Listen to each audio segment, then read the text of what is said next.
Good afternoon students, welcome. আমরা চলে এসেছি আমাদের আজকে নতুন ক্লাস, নতুন টপিকের নাম রাশি বিজ্ঞান।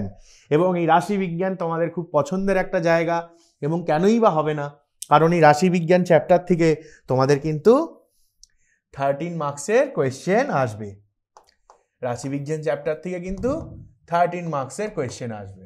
তাহলে 13 মার্কস যদি পেতে হয় তাহলে চ্যাপ্টারটা তো ভালো করে করতেই হবে। তাহলে 13 মার্কস কি কি আসবে বা কিরকম আসবে কি আসবে না সেটা নিয়ে একটুখানি বিস্তারিত আলোচনা করে দিচ্ছি। দেখো, প্রথমে আমাদের এমসিকিউ সেগমেন্ট থাকে, তারপরে ভিএসএ কিউ থাকে, দেন এসএ কিউ থাকে, দেন এলএ কিউ থাকে। তো সবার প্রথমে শুরু করি এলএ কিউ দিয়ে। এলএ কিউতে দুটো কোয়েশ্চেন করতে হবে, 4 মার্কস করে থাকবে, হয়ে গেল 8 নম্বর। তাহলে এলএ কিউ দুটো প্রশ্ন, তিনটে দেবে, দুটো করতে হবে, 8 নম্বর। তাহলে এলএ কিউটা বুঝতেই পারছো খুব ইম্পর্টেন্ট জায়গা। এবার এসএ কিউতে একটাই 2 নম্বরের কোয়েশ্চেন থাকবে, 2 নম্বর পেয়ে যাব। ভিএসএ কিউ দুটো পার্ট, একটা হবে ট্রু ফলস আর একটা কি হবে জানো, ফিল ইন দ্য ব্ল্যাঙ্ক।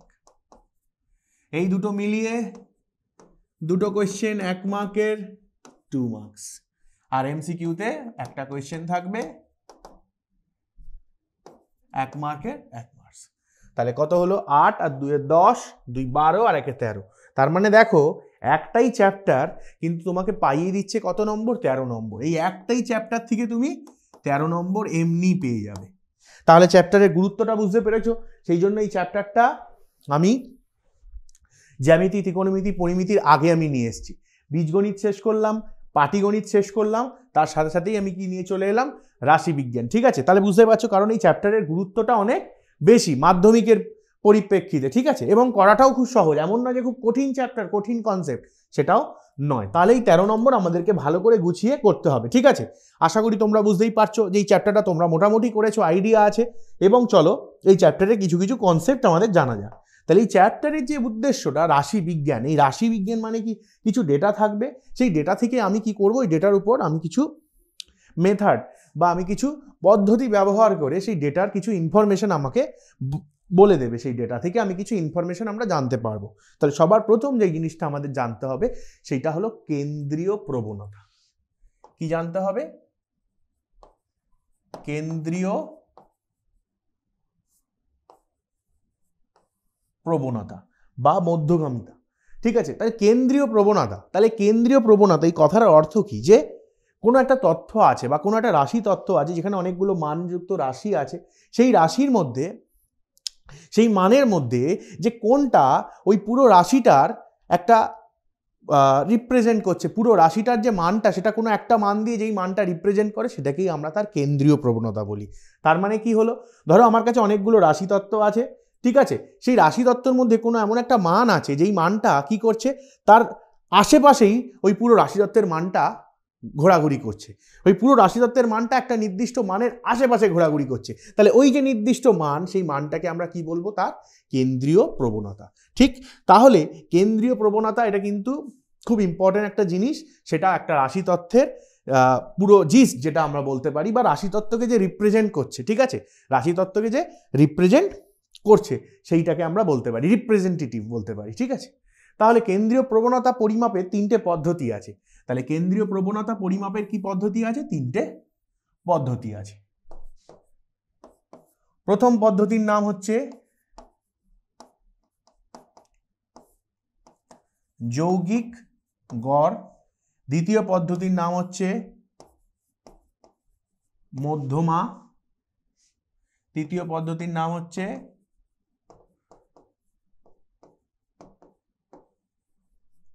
সংখ্যাগুরু মান।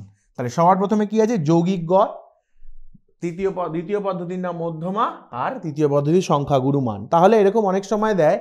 আর এই মধ্যমারই আরেকটা রিপ্রেজেন্টেশন আছে, মধ্যমারই গ্রাফিক্যাল রিপ্রেজেন্টেশনটাকে আমরা কি বলি? ওজাইভ। এই মধ্যমাটা, এটা আমরা যদি অঙ্ক দিয়ে সংখ্যার মধ্যে আমরা রাখি, চার্টের মধ্যে রাখি, তাহলে সেইটা কি হবে? সেটা মধ্যমা হবে, মধ্যমা চার্ট হবে। আর সেটাকে যদি আমরা গ্রাফে রিপ্রেজেন্ট করে ফেলি, তখনই সেই মধ্যমার গ্রাফটাকেই আমরা নাম দিয়েছি কি?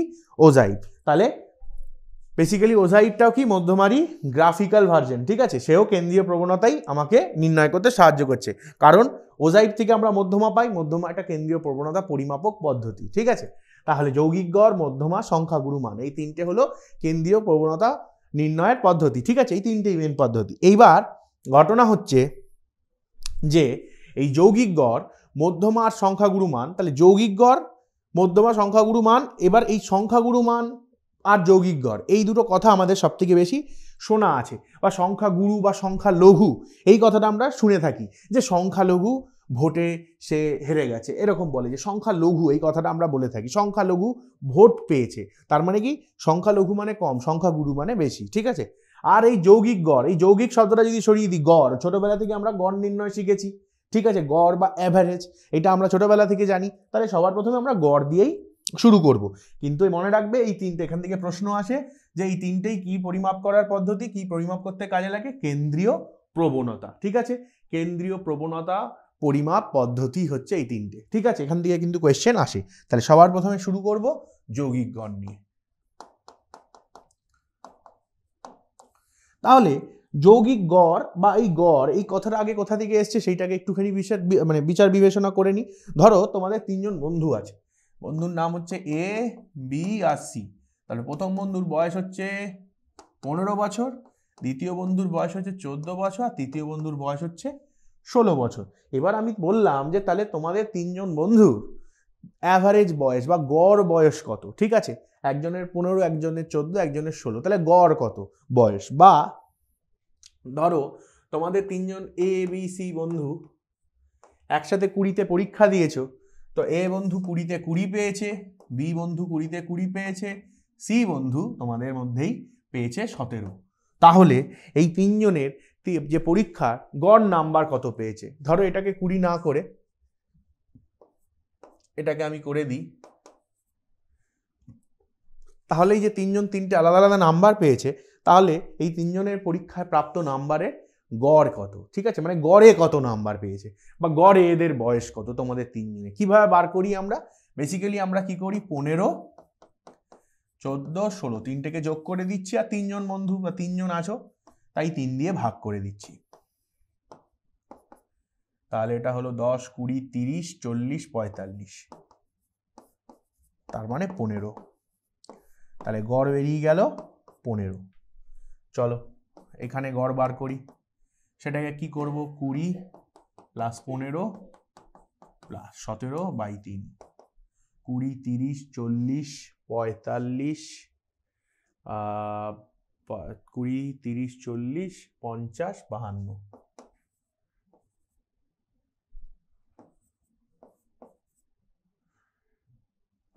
কত হবে, 3 একে 3,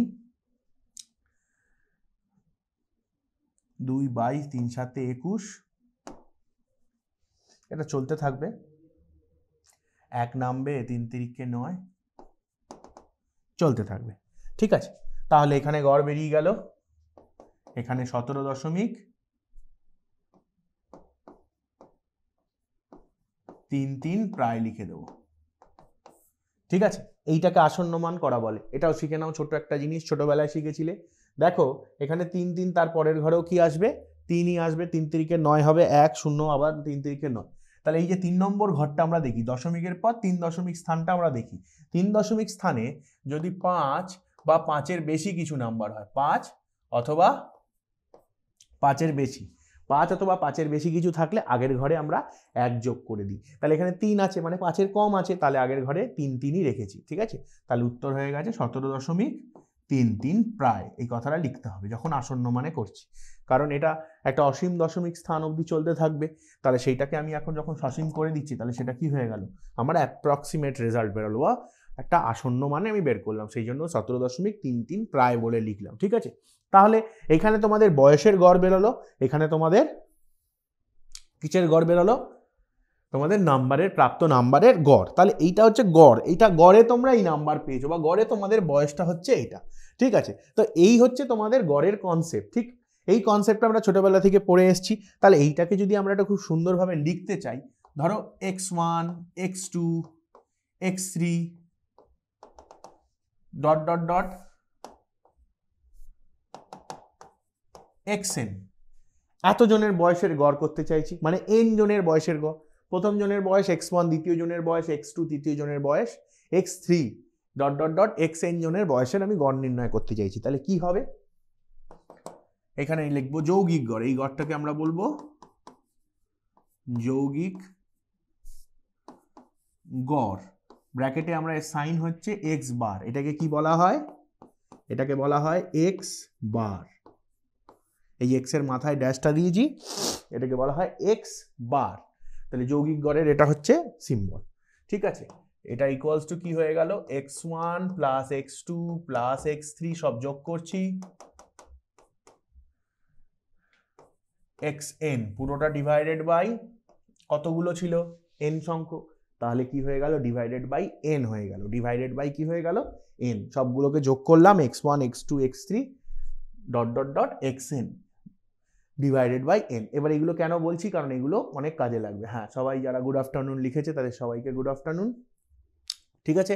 এইবার এই যে যোগফলটাকে, এই যোগফলটাকে একটা চিহ্ন দিয়ে লেখা যায়, যোগফলটাকে কি একটা চিহ্ন দিয়ে লেখা যায়, সেই চিহ্নটাকে বলা হয় সিগমা বা সামেশন, সিগমা বা সামেশন।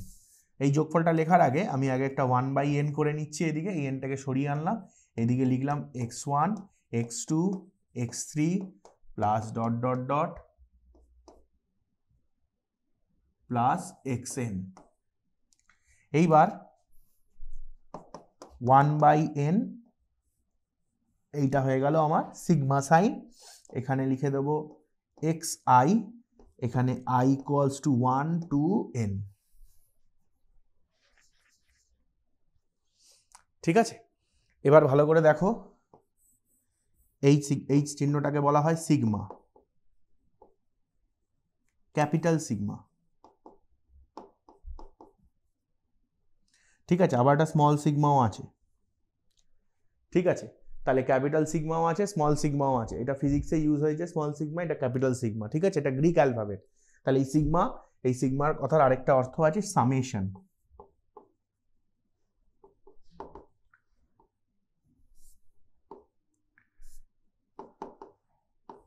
এই সিগমার আরেকটা নাম আছে সামেশন বা যোগফলকে বোঝায়।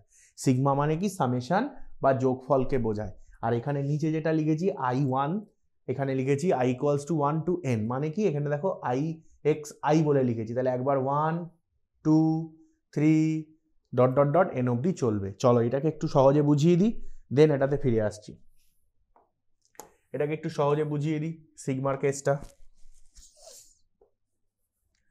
ধরো সিগমা এক্স আই আছে, এখানে i1 থেকে 3 আছে, এর অর্থ কি, এটার মানে x1 plus x2 plus x3।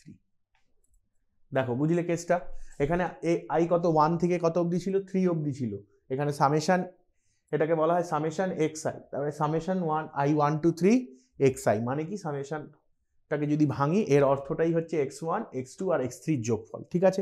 এটা সামেশন চিহ্নের নোটেশনের অর্থ, এটা বুঝে নাও, কারণ অনেক জায়গায় এগুলো কাজে লাগবে, ভবিষ্যতে কাজে লাগবে। সব থেকে বড় বিষয়, ভবিষ্যতে যাই করো, যদি ইকোনমিক্স পড়ো সেখানেও এটা আছে, ঠিক আছে, স্ট্যাটিস্টিক্স পড়ো সেখানেও আছে, ম্যাথসে তো আছেই আছে, বাকি সব জায়গায় এই জিনিসটা খুব কাজে লাগে, খুব ইম্পর্টেন্ট একটা জিনিস। যারা কমার্স লাইন নেবে তাদের জন্য কাজে লাগবে, যারা সায়েন্স লাইন নেবে তাদের তো কাজে লাগবেই লাগবে। পরে গিয়ে এই সামেশনটাও চেঞ্জ হয়ে গিয়ে পরে আমরা এটাকে আরও ভালোভাবে জানবো, ইন্টিগ্রেশন বলে 12-এ, সেটা আলাদা বিষয়। স্ট্যাটিস্টিক্স, ইকোনমিক্স সব জায়গায় এর কিন্তু গুরুত্ব আছে। তাহলে সামেশন i1 to 3 আছে, তাহলে এটা হয়েছে। এবার ধরো আমি বললাম সামেশন i1 to 3 10i, এর মানে কি হবে, দেখো 1 2 3 10i বলেছি, তাহলে কি হবে 10 into 1 plus 10 into 2 plus 10 into 3। কেন, i1 থেকে 3 যাবে এবং প্রত্যেকটা যোগ হতে হতে যাবে, কারণ এটার অর্থ হলো সামেশন। তার মানে 10 কমন নিয়ে নাও, 1 প্লাস 2 প্লাস 3, তার মানে 6, 10 into 6 60। এটা অঙ্কের ক্ষেত্রে কাজে লাগবে, বোঝা গেল। কারোর কোনো ডাউটস থাকলে এইটুকুর মধ্যে জিজ্ঞাসা করতে পারো, হ্যান্ড রেজ করতে পারো, কমেন্ট করতে পারো, সব রকম সুবিধা তোমাদের জন্য রয়েছে। ডিরেক্ট আমাকে প্রশ্ন করতে পারো, আমি উত্তর দেব। হলো, তাহলে সিগমার কেসটা আমরা বুঝে গেলাম, ঠিক আছে, সামেশন কেসটা বুঝে গেলাম, তাহলে আমরা সামেশন কথাটাই ইউজ করব, ঠিক আছে। চলে আসি আমরা আমাদের মেন জায়গায়। এই ছিল আমাদের যৌগিক গড়, ঠিক? এই যৌগিক গড়ের ফর্মুলা, এটা মনে রাখতে হবে, এই যৌগিক গড়ের ফর্মুলা। তাহলে কি হয়ে গেল, এইদিকে হয়ে গেল আমার এক্স বার,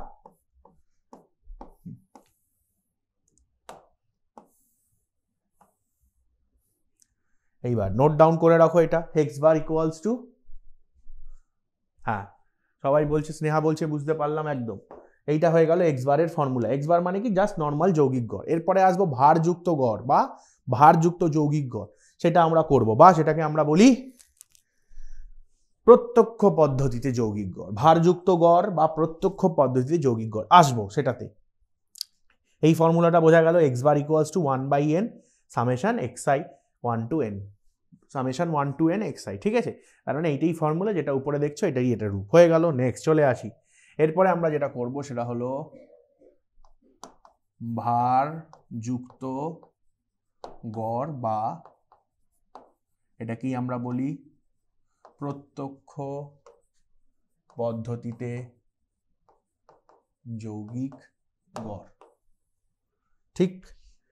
আচ্ছা, এটা বলার আগে একটা জিনিস বলে রাখি যে যৌগিক গড়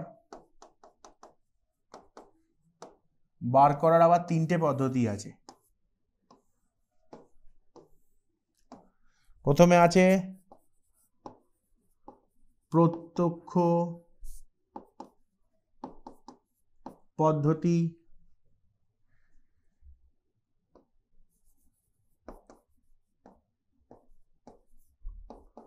কল্পিত গড় পদ্ধতি, আর ক্রম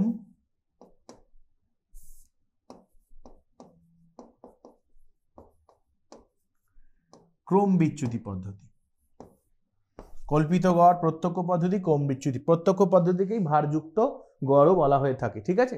ভারযুক্ত গড় মানেই আমরা বলতে পারি প্রত্যক্ষ পদ্ধতি, এখান থেকে শুরু, তারপরে কল্পিত গড়, তারপরে ক্রম বিচ্যুতি। মজার বিষয়, যৌগিক গড় বার করা যদি প্রত্যক্ষই হয়ে যেত তাহলে এই পদ্ধতিগুলো এলো কেন? যখন প্রত্যক্ষ পদ্ধতিতে আমার চল, আমরা দুটো জিনিস আছে, চল জানি আর পরিসংখ্যা জানি, আমরা ক্লাস 9-এ 8-এ 7-এ আমরা পড়ে এসেছি, চল আর পরিসংখ্যার আইডিয়া আমাদের ক্লিয়ার আছে। তাহলে একটা জিনিস মনে রাখো যে চল আর পরিসংখ্যা, যখন চল আর পরিসংখ্যার মধ্যে দেখা গেছে চলের মানটা অনেক বড় হয়ে গেছে, তখন সেটাকে ছোট করতে হয়, তখন আমরা কিন্তু এই কল্পিত গড় পদ্ধতি ইউজ করলে সেই মানটা ছোট হয়ে গেল। এবার দেখা গেল যে কল্পিত গড় ইউজ করেছি, তারপরেও সংখ্যাটা অনেক বড় রয়ে গেছে, তখন সেটাকে আরো সহজ করে দেয় কে? ক্রম বিচ্যুতি পদ্ধতি। মাথায় রাখবে, এই জিনিসগুলো আমাদের কাজে লাগবে।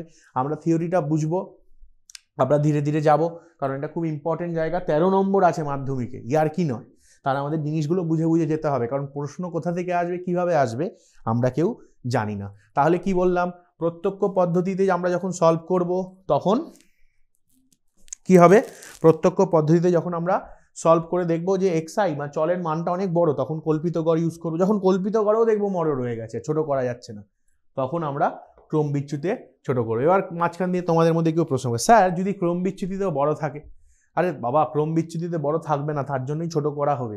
এবং ক্রম বিচ্যুতি, কল্পিত গড় আর ক্রম বিচ্যুতি পদ্ধতিটা এমনভাবেই করা হয়েছে যে যত বড়ই সংখ্যা থাকুক না কেন xi, সেটা কল্পিত গড় আর ক্রম বিচ্যুতিতে গিয়ে ছোট হয়েই যাবে।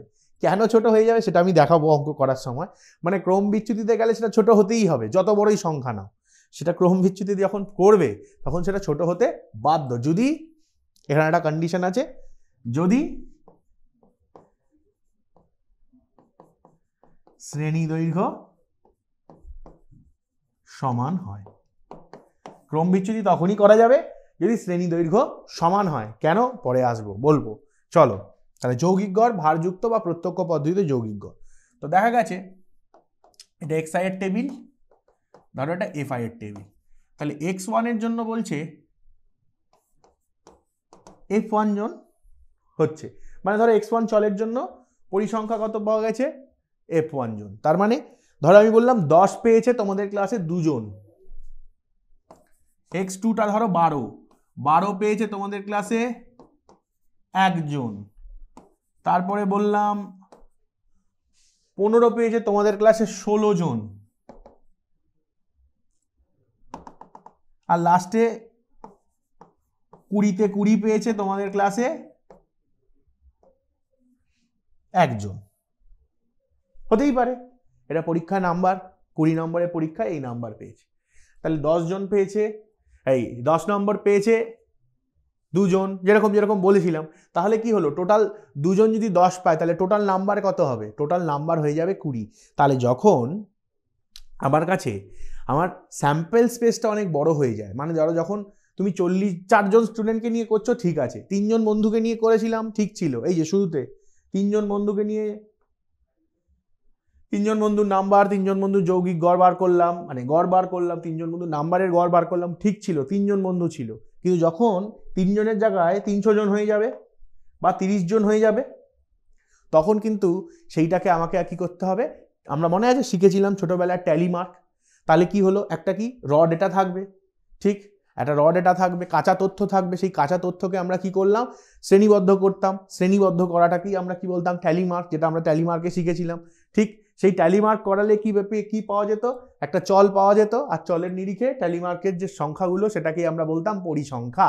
ঠিক, তাহলে সেই জিনিসটা যখন আমরা করব, তাহলে সেই ক্ষেত্রে কি হবে, আমার যে র ডেটাটা, কাঁচা তথ্যটা খুব সুন্দর একটা স্ট্রাকচার ফর্ম হবে।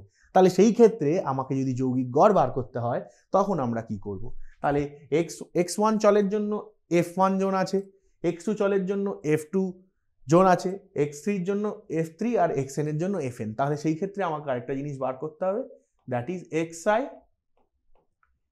fi। তাহলে xi fi মানে কি, xi কে দিয়ে fi কে গুণ করে লেখা। তার মানে এখানে কি হবে, x1 ইন্টু f1, x2 এখান থেকে এটা x2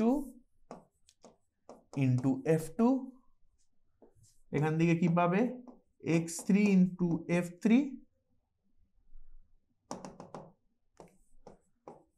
xn into fn। Clear concept? এইবার আমার ফর্মুলা কি বলেছিল, ফর্মুলা বলেছিল যে মোট ডিভাইডেড বাই কতজন আছে, মোট আমার নাম্বার হোক বা বয়স হোক বা সংখ্যা হোক, ডিভাইডেড বাই কতজন আছে। তার মানে মোট গুণফলটা কে, এই xn fn এর গুণফলটাই আমার মোট হয়ে যাবে, মানে xi fiটাই আমার গুণফল মোট হয়ে যাবে, সেটা ডিভাইড করব মোট কতজন আছে। তার মানে n দিয়ে ডিভাইড করতে হবে, মোট ডিভাইডেড বাই n। তার মানে এই মোটটা কি করে বার করব, এইখানে লিখে দেব সামেশন xi fi। এই সব কটাকে যোগ করলে যেটা পাবো সেটাই হয়ে গেল সামেশন xi fi। আর এই সব কটাকে যদি যোগ করি তাহলেই আমি কি পাবো, n পাবো। এটার মানেই কি সামেশন fi পাবো। তাহলে এই f1 f2 f3 করে fn সব কটাকে যখন যোগ করব তখন কি পাবো, সামেশন fi পাবো। বোঝা গেল না, যায়নি? ঠিক আছে, তাহলে এই দুটো জিনিস আমরা পেয়ে গেছি। সুতরাং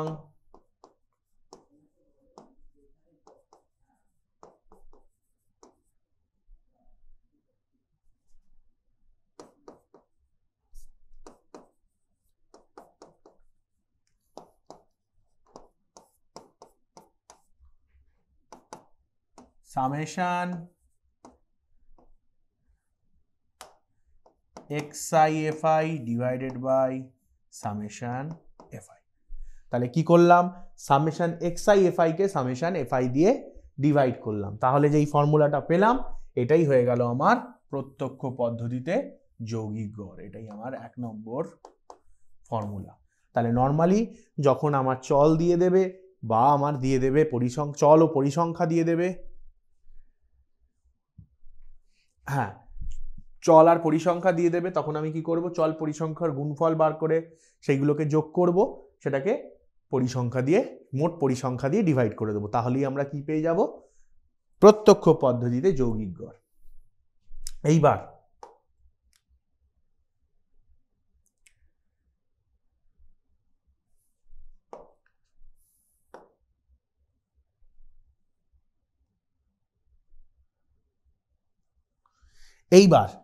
তোমাদের মধ্যে অনেকে বলছে যে স্যার এই xi এর মানগুলো না অনেক বড় বড় হয়ে গেছে, এবার আমরা কি করে সলভ করব। তার মানে আমি কি বলতে চাইলাম যে xi এর মানগুলো এখন তোমাদের জন্য অনেক বড় সংখ্যা লাগছে, তোমাদের সলভ করতে অসুবিধা হচ্ছে। ঠিক আছে, চলো আমি আরেকবার xi টা লিখে নিই, xi x1 x2 x3 xn, f1, f2, f3, fn।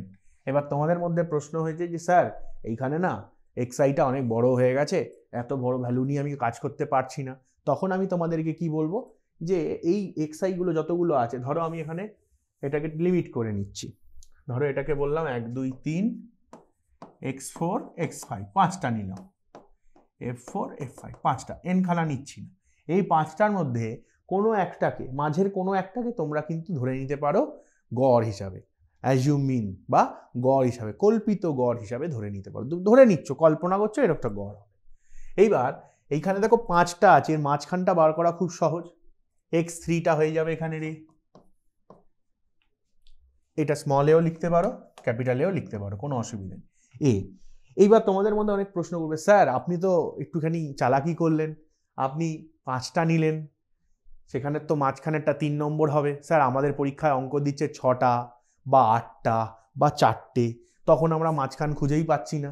আমি বলবো ঠিক আছে, চিন্তা করবো না, ঠিক আছে, তোমরা 6টা নিলে পাচ্ছ না খুঁজে, চলো তোমাদের জন্য 6টা নিয়ে দেখাচ্ছি। এই যে 6টা সংখ্যা নিয়ে নিয়েছি, 6টা চল আছে। এবার সত্যিই তো দেখা যাচ্ছে আমিও ফেসে গেছি, এই 6টা চলের মধ্যে ওপর থেকে যদি দুটো না বাদ দিয়ে দিই, নিচে দুটো বাদ দিয়ে দিই, দেখো মাঝখানে দুটো পড়ে রয়েছে। তাহলে এর মাঝের, আমি কি বলেছিলাম যে চলের মাঝের কোনো একটাকে তোমরা কল্পিত গড় হিসেবে ধরে নেবে, বা আমরা কল্পিত গড় হিসেবে ধরতে পারি, কিন্তু এর মাঝে তো দুটো পড়ে গেছে, তাহলে ফেসে গেছি। এবার আমি কি করব, কোনো উপায় নেই, বলো আমাকে উপায়। কেউ আমাকে উপায় বলতে পারছো না তোমরা। আমরা এই দুটোর মধ্যে যে কোনো একটাকে ধরতে পারি, কোনো অসুবিধা নেই।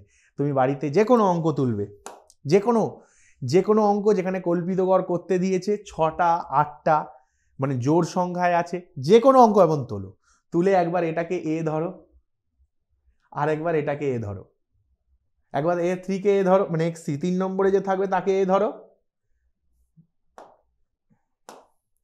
আর একবার x4 কে এ ধরো, সেম অঙ্ক করে যাও, দেখো উত্তর সেম বেরোবে।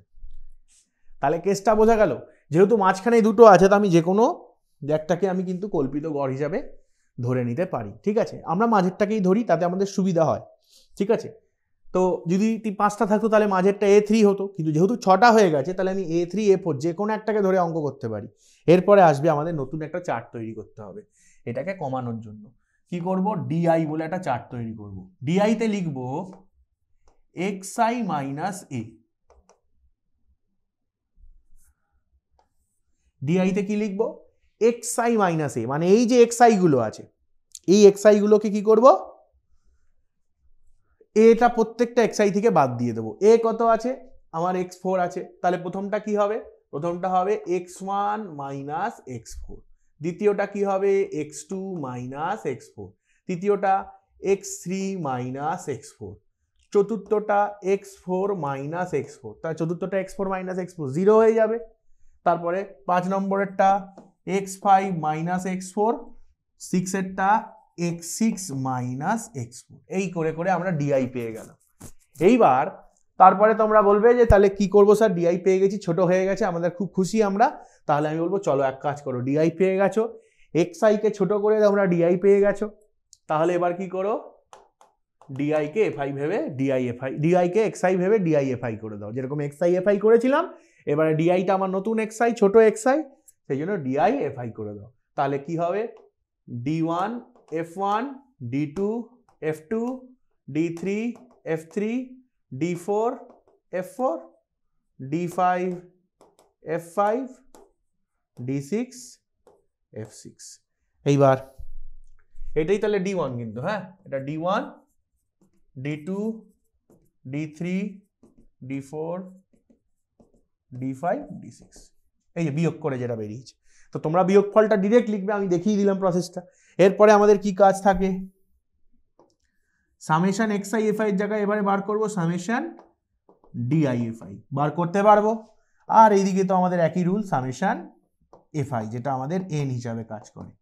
হলো, তাহলে এইবার যে পদ্ধতিটা আমরা পেলাম, সেই পদ্ধতিটার নাম কি হবে, আমরা কিন্তু একজনকে গড় হিসাবে কল্পনা করে নিয়েছিলাম, ঠিক, এই পদ্ধতিটার নাম হয়ে গেল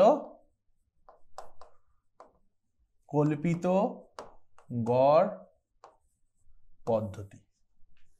এই পদ্ধতিটার নাম কি হয়ে গেল, কল্পিত গড় পদ্ধতি। তাহলে এই পদ্ধতিতে যৌগিক গড়ের ফর্মুলাটা কি দাঁড়াবে? এই পদ্ধতিতে যৌগিক গড়ের ফর্মুলা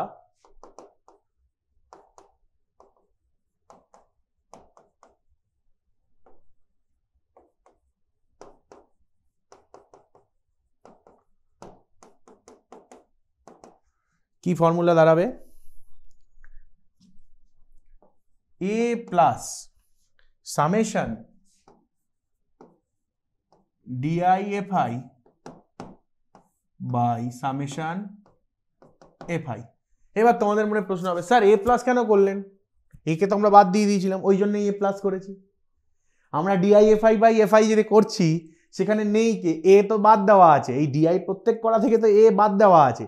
তাহলে আমাকে যখন এটার আমি অ্যাভারেজ বার করছি, গড় বার করছি, সেখানে কিন্তু a নেই, a কম আছে। এই যেহেতু আমরা এখানে প্রত্যেকটা থেকে বাদ দিয়েছি, তাই লাস্টে গড় বার করার সময় আমাকে এটা যোগ করতে হবে, না হলে কিন্তু উত্তর বেরোবে না। বোঝা গেল? তাহলে ফর্মুলাটা কি হলো? এই x bar equals to, x bar দিয়েছি, x বার ইকুয়ালস টু সামে a প্লাস, a মানে এখানে কল্পিত গড়, plus DI/FI by FI, a plus DI/FI by FI। এটা কি ফর্মুলা? কল্পিত গড় ফর্মুলা বা কল্পিত গড় পদ্ধতিতে যৌগিক গড়ের ফর্মুলা। ঠিক আছে, বোঝা গেল? নেক্সট, এইবার এতটা দূর করা আসার পর তোমাদের মধ্যে অনেকে বলছে, না স্যার আমরা স্যার এত বড় গুণও পারছি না করতে। আপনি ছোট করে দিয়েছেন, কিন্তু তারপরেও না আমার ভালো লাগছে না, অনেক বড় হয়ে যাচ্ছে গুণটা, আমি না ঠিক নিতে পারছি না, মাথায় আমরা ক্যালকুলেট করতে পারছি না, অনেক বড় ক্যালকুলেশন হয়ে যাচ্ছে। তার থেকেও বড় বিষয় স্যার, পরীক্ষার সময় স্যার এই ক্যালকুলেশন করতে গিয়ে অনেক সময় একটা ডিজিটের ভুলের জন্য পুরো অঙ্কটা মিলছে না। স্যার এত টাইম পাচ্ছি না, লাস্টে এসে এমনি রাশিবিজ্ঞান করতে বসেছি, তাড়াহুড়ো করে করছি, স্যার গুণ ভুল হয়ে গেল, অঙ্ক ভুল হয়ে যাচ্ছে। এত বড় ক্যালকুলেশন স্যার আমার করতে অসুবিধা হচ্ছে, টাইম চলে যাচ্ছে, আমি রাশিবিজ্ঞান করার জন্য টাইম যতটা কমাতে চাইছি কিন্তু হচ্ছে না, বেশি টাইম নিয়ে নিচ্ছে। চলো তাদের জন্য আরেকটা সমাধান নিয়ে আসছি। তাহলে কি করলাম? এখনো অবধি আমরা দেখলাম যে xi fi di, এবার DI/FI করেছিলাম। এবার আমি বললাম যে ঠিক আছে এর সমাধান আমি দিচ্ছি, চলো DI/FI করতে হবে না, এখন মুছে ফেলো, দরকার নেই, কল্পিত গড় মুছে ফেলো, আমরা আরো ছোট করব। ফর্মুলা তোমরা জেনে গেছো, মুছে ফেলছি, আমরা এটাকে আরো ছোট করব। স্যার কি করব?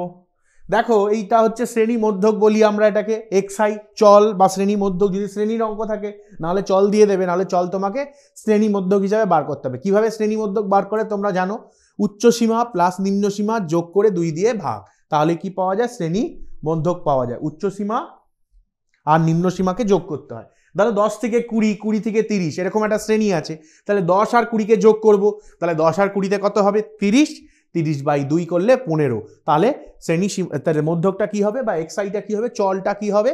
চলগুলো কি হবে? চলরাশিগুলো হবে 15, তারপরে যদি 20 থেকে 30 থাকে তাহলে ওটা হয়ে যাবে বা 50 তো 25, 15, 25, 35, 45, 55 এরকমভাবে চলতে থাকবে।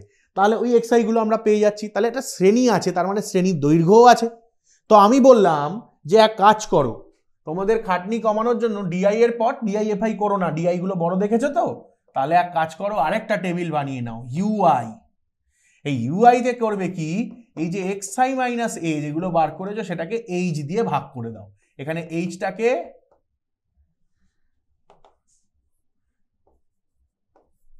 শ্রেণী দৈর্ঘ্য, এখানে এইচটাকে শ্রেণী দৈর্ঘ্য, শ্রেণী দৈর্ঘ্য দিয়ে ভাগ করে দাও। এবার দেখো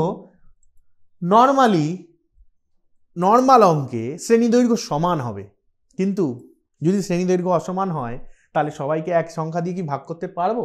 পারবো না।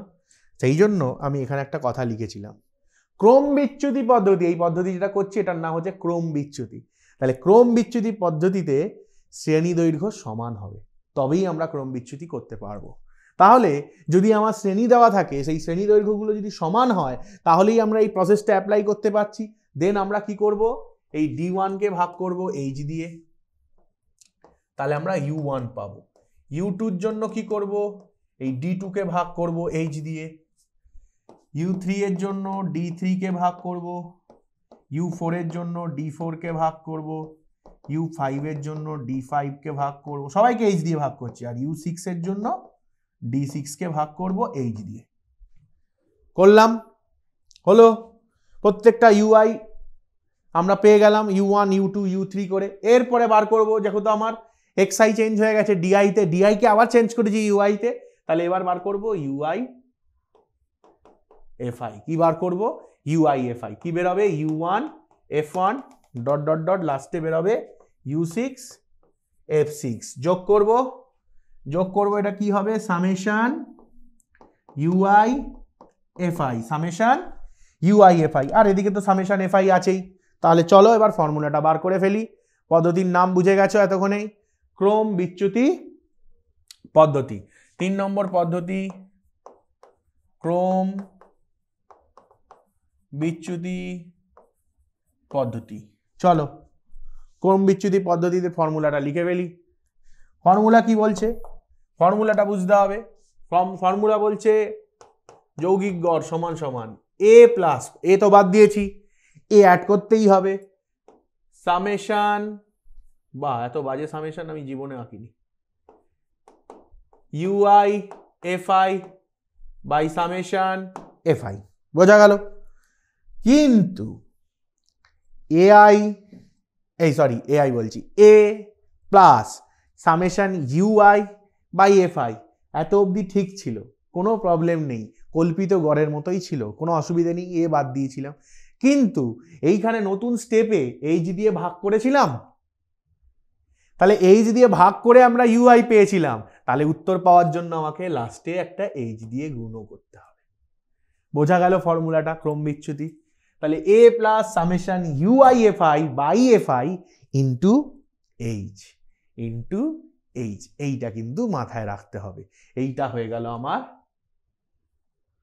কল্পিত গড় ক্রম বিচ্যুতির ফর্মুলা। বোঝা গেল না যায়নি? Concept clear? এখন অবধি যা বললাম কার বুঝতে অসুবিধা থাকলে তোমরা কমেন্ট করো। হ্যাঁ, আরেকবার বলছি শ্রেয়া, দেখো কেসটা কি হলো, যখন আমরা কল্পিত গড় করেছিলাম আমরা এ বাদ দিয়েছিলাম, ঠিক? কল্পিত গড়ে এ বাদ দিয়েছিলাম বলে এটা প্লাস হয়েছিল, ঠিক? কল্পিত গড়ের ফর্মুলাটা লিখে দিচ্ছি, A plus summation d i f i by summation f i. এই ছিল, যেখানে এটা বাদ দিয়েছিলাম তো প্রত্যেকটা এক্সআই থেকে, তাই এটা অ্যাড করেছিলাম। এখানেও তো ডিআই তো করতেই হবে, ক্রম বিচ্যুতিতে ডিআই বার করতে হবে, মানে এ বাদ দিয়েছিলাম, এ অ্যাড করেছিলাম, ওকে। তারপরে ইউআইএফআই করেছি, ইউআইএফআই বাই এফআই করেছি, ওকে। কিন্তু গুণ করলাম কেন এইচ? যখন ইউআই করেছিলাম প্রত্যেকটা এক্সআইকে দেখো এইচ দিয়ে ভাগ করেছি, প্রতিটা এক্সআইকে আমি কিন্তু এইচ দিয়ে ভাগ করেছি, সেই জন্য এই ভাগফলটাকেও এইচ দিয়ে গুণ করে এটা যোগ করলাম। বোঝা গেল না যায়নি? Concept clear? আমি এ দিয়ে বিয়োগ করেছিলাম তাই এ যোগ করেছি, এইচ দিয়ে ভাগ করেছিলাম তাই এইচ গুণ করেছি, আর কোনো প্রবলেম হওয়ার কথা নয়। ক্লিয়ার? হ্যাঁ, অনুরোধ লিখেছে ক্লিয়ার।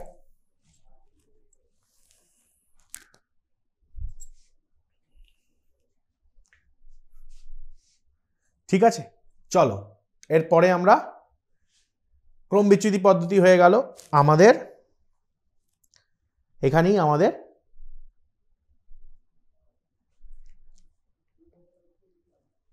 গড় শেষ করলাম। এরপরে আমরা চলে যাব মধ্যমা। কিছু রাশি দেওয়া আছে, সেই রাশি তত্ত্বের মধ্যমা বার করতে হবে। এবার দু ধরনের রাশি হতে পারে। এক ধরনের রাশিকে কি বলা হয়? গ্রুপড বা শ্রেণীবদ্ধ।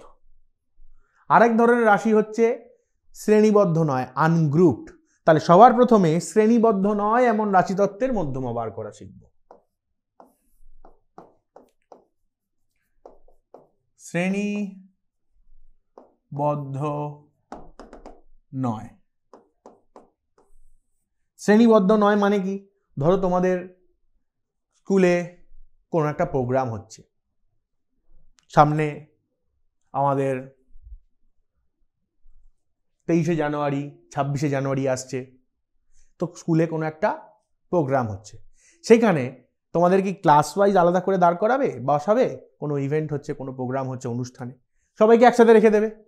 6 স্টুডেন্ট রয়েছে, 6 to 12 স্টুডেন্টও রয়েছে, 10 স্টুডেন্ট রয়েছে, 9 সব ক্লাসের স্টুডেন্ট একসাথে রয়েছে। তাহলে তখন সেটাকে আমরা কি বলবো? শ্রেণীবদ্ধ নয়। জিজ্ঞেস করে না তুমি কোন শ্রেণীতে পড়ো, কোন ক্লাসে পড়ো, ওই ক্লাস মানেই শ্রেণী। তাহলে তোমাকে কি করলো? শ্রেণীবদ্ধ করা হয়, আমাদেরকে কি করা হয়? শ্রেণীবদ্ধ করা হয়, যে তোমরা এখন কোন শ্রেণীতে আছো? ক্লাস 10। তাহলে তোমরা এখন শ্রেণীবদ্ধ, তোমরা কিন্তু এখন ক্লাস 6-এ গিয়ে বসতে পারবে না, 12-এ গিয়ে বসতে পারবে না, তোমাদের শ্রেণীকে বদ্ধ করে দিয়েছে 10-এ। তাহলে তোমরা কিন্তু 10-এর রুমেই বা 10-এর ক্লাসেই গিয়ে বসতে হবে। কিন্তু স্কুলে যখন কোনো প্রোগ্রাম হয় তখন কিন্তু সেখানে আর শ্রেণীবদ্ধতা ব্যাপারটা থাকে না, তখন সবাই একসাথে আসতে পারে। তাহলে সেই শ্রেণীবদ্ধ নয় এমন রাশিতত্ত্বের ক্ষেত্রে যখন মধ্যমা বার করতে হবে তখন দুরকম কেস হতে পারে। ধরো আমার কাছে অবজারভেশনগুলো দেখতে হবে, মানে কতজন আছে, সেই অবজারভেশনটা দু রকমের হতে পারে, একটা জোর অবজারভেশন হতে পারে বা যুগ্ম অবজারভেশন হতে পারে অথবা অযুগ্ম। কিরকম? ধরো আমি বললাম 6, 7, 9, 11, এটা কটা? 4টে আছে, যুগ্ম। আবার ধরো একটা বললাম 3, 5, 6, 6, 10, এখানে কটা আছে? 5টা। তাহলে এটা কি যুগ্ম, এটা কি অযুগ্ম, এটা বুঝতে হবে।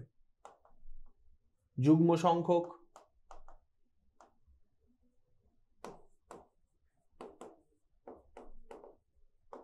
অযুগ্ম সংখ্যক।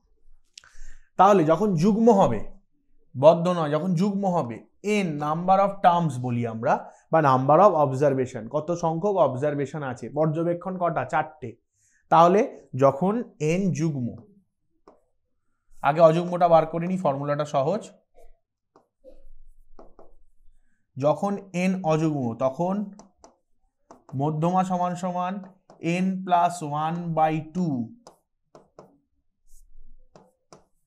তম পদের মান। আর যখন n যুগ্ম, যুগ্ম মানে জোড়, অযুগ্ম মানে বিজোড়, এইটুকু বুঝেছো, এটুকু জানো তোমরা, তখন মধ্যমার ফর্মুলাটা একটু বড় হয়ে যাবে, তম পদের মান প্লাস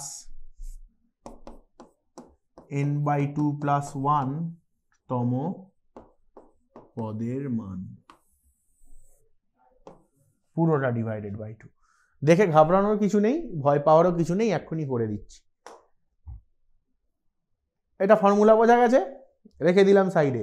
চলো এই দুটো অঙ্ক একটু সলভ করে দেখে নিই।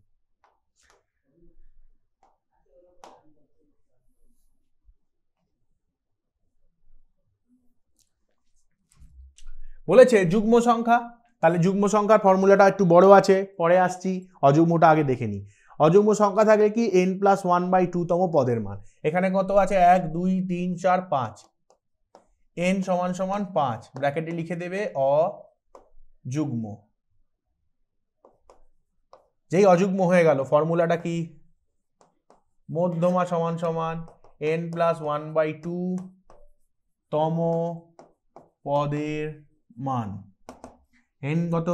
5, তাহলে 5 + 1/2 তম পদের মান, তার মানে 6/2, 6/2 মানে 3 তম পদের মান। 3তম পদ কে আছে? 6, তাহলে উত্তর হয়ে গেল 6। তাহলে 3তম পদের মান, তম পদটা ততক্ষণ লিখতে হবে যতক্ষণ এই রাশি তত্ত্ব থেকে তুমি কোনো মান বসাচ্ছ না, ততক্ষণ তম পদের মান। তাহলে 3তম পদ, 1, 2, 3, 6 হয়ে গেল। এবার এখানে বলার একটা বিষয় আছে, এইখানে এই অঙ্কগুলো ডিরেক্ট আমি ফর্মুলায় ফেলে দিতে পারছি এই কারণে, কারণ আমি যখন এই অঙ্কটা দিয়েছি, দেখো এটাকে আমি একটা অর্ডারে সাজিয়েছি, এটাকে আমি একটা ক্রমে সাজিয়ে রেখেছি। এটা দেখো কি আছে, এটা ঊর্ধ্বক্রমে আছে, এটাও ঊর্ধ্বক্রমে আছে। যখন ঊর্ধ্বক্রম বা অধক্রমে থাকবে তখন আমরা ডিরেক্ট ফর্মুলায় ফেলতে পারবো। কিন্তু ধরো এলোমেলোভাবে দিয়ে দিয়েছে, যেটা নর্মালি দিয়ে থাকে, তোমাকে এলোমেলোভাবে একটা ডেটা দিয়ে দিয়েছে, তোমাকে কি করতে হবে? সেটা ক্রমান্বয়ে সাজাতে হবে, নয় বড় থেকে ছোট, নয় ছোট থেকে বড়। এটা ছোট থেকে বড় সাজানো আছে, এবার বড় থেকে ছোট যদি সাজিয়েও এই ফর্মুলাটা ফেলো একই উত্তর দেবে, ছোট থেকে বড় সাজিয়েও ফেললে একই উত্তর দেবে, কোনোদিনও ভুল উত্তর দেবে না, করে দেখে নাও।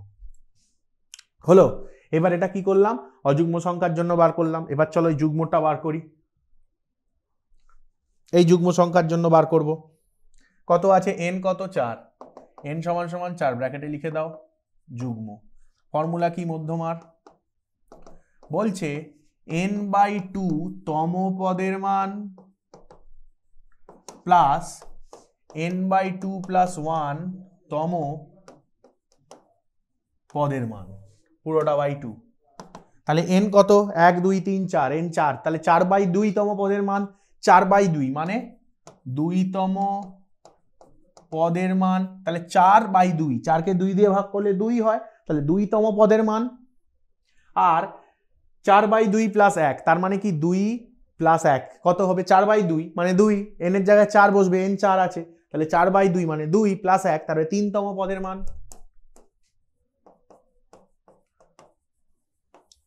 পুরোটা বাই 2 এবার 2তম পদের মান কত আছে 7 লিখে দাও এই দেখো 2তম পদের মানটা লিখছি 2 প্লাস 3/2 করে দেবে ব্যাস হয়ে গেল ভোগে চলে গেল নম্বর ভোগে যাবে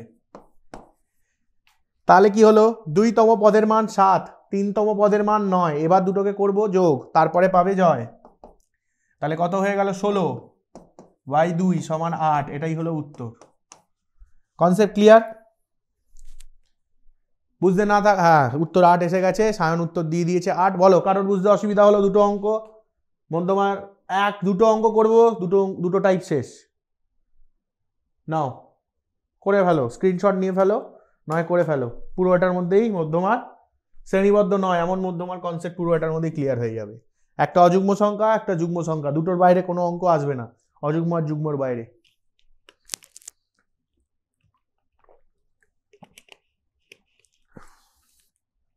এখন অবধি যা বললাম কারোর কোনো প্রশ্ন থাকলে তোমরা হ্যান্ড রেজ করো দেখো কেউ হ্যান্ড রেজ করেছে কিনা কারোর কোনো প্রশ্ন আছে কিনা আচ্ছা কারোর কোনো প্রশ্ন নেই ঠিক আছে তোমরা প্রশ্ন করতে চাইলে করতে পারো বিষয়গুলো থিওরিগুলো আলোচনা করা দরকার কারণ পরীক্ষা এই থিওরি কনসেপ্টে থেকে কিন্তু এখানে প্রশ্ন আসবে শর্ট কোয়েশ্চেনগুলো বেশিরভাগ বড় প্রশ্ন কিন্তু দুটো অঙ্ক করতে দেবে কিন্তু বাকি পুরোটা কনসেপচুয়াল হবে এই জন্য আমি বারবার করে এই জিনিসগুলো করিয়ে বুঝিয়ে এগাচ্ছি কোনো প্রশ্ন থাকলে তোমরা আলোচনা করতে পারো আমি নির্দ্বিধায় তার উত্তর দিয়ে দেবো হয়ে গেল এটা হয়ে গেল আমার কি ক্ষেত্রে যখন শ্রেণীবদ্ধ নয় এমন রাশিতত্ত্বের ক্ষেত্রে আমরা কি বার করছি শ্রেণীবদ্ধ নয় এমন রাশিতত্ত্বের ক্ষেত্রে মধ্যমা বার করছি এবার যদি শ্রেণীবদ্ধ রাশিতত্ত্বের ক্ষেত্রে মধ্যমা বার করতে দেয় তাহলে কি হবে তাহলে চলো মজা হবে এটা 2 নম্বর চলে এলাম শ্রেণীবদ্ধ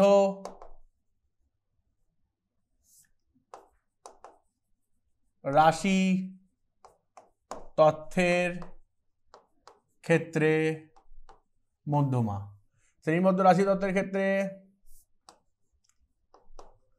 মধ্যমা সমান সমান একটা বড় ফর্মুলা আছে L1 plus n/2 minus CF by F into H এইটা হয়ে গেল ফর্মুলা ঠিক সবার প্রথম L1টা কি L1 হলো মধ্যমা সম্বলিত শ্রেণীর নিম্ন পরিসংখ্যা